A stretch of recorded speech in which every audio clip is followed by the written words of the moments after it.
the first time, we initiated na magkaisa po ang transport. Kami po ang nagsimula at lahat naman po, isa lang po kasi ang nararamdaman natin ngayon.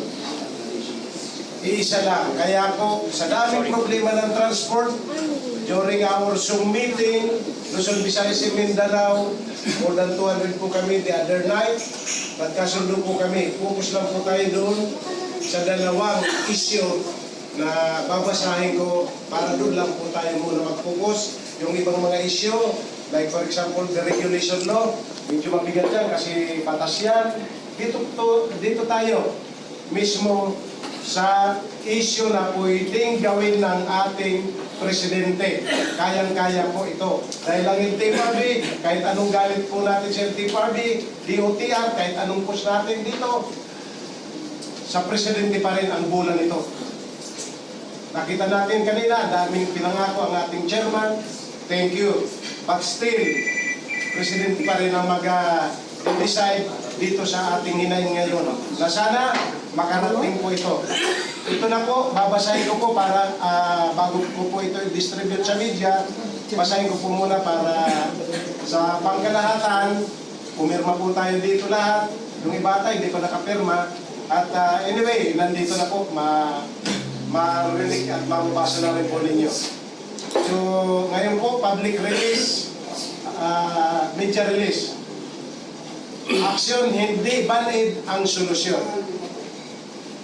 Sa isang makasaysayang pagtitipon na nagpamalas ng matibay na pagkakaisa, ang mga lider ng transportasyon sa iba't ibang sulok ng bansa nagsama-sama upang itaguyod ang aksyon, hindi banid solusyon.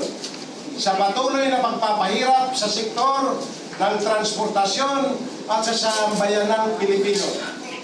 Ang United Transport Alliance Nationwide, ito na po, magkakasama. Wala po tayo dito, pare-parehas po tayo dito. Ang United Transport Alliance pinagsama-sama, lahat muda ng panglupang transportasyon.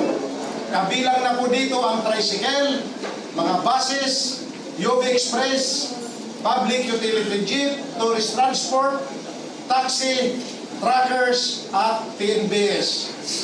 Ang alyansang ito ay naniniwala na ang kasalukuyang sitwasyon nangangailangan ng matibay pangmatagalang solusyon, hindi lamang pansamantalang pagpapagaling sa malalim na sugat ng krisis.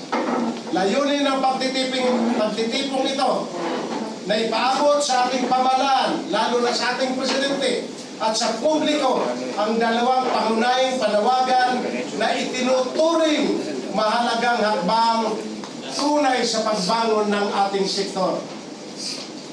Ang mga sumusunod ang magiging pangunahing na agenda at panawagan ng United Transport Alliance Nationwide.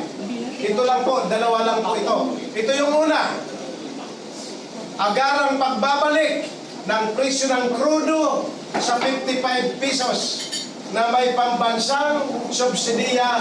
Inihingi ng alyansa ang agarang pagpapatupad ng rollback ng krudo.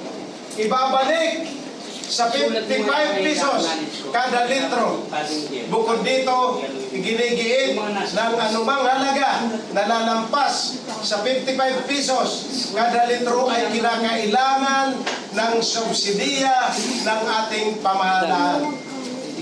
Pangalawa po, yun lang ang unang natin, hinihingi na i-rollback po muna sa 55 pesos yung dating presyo para hindi po tayo hingi na pamasahe.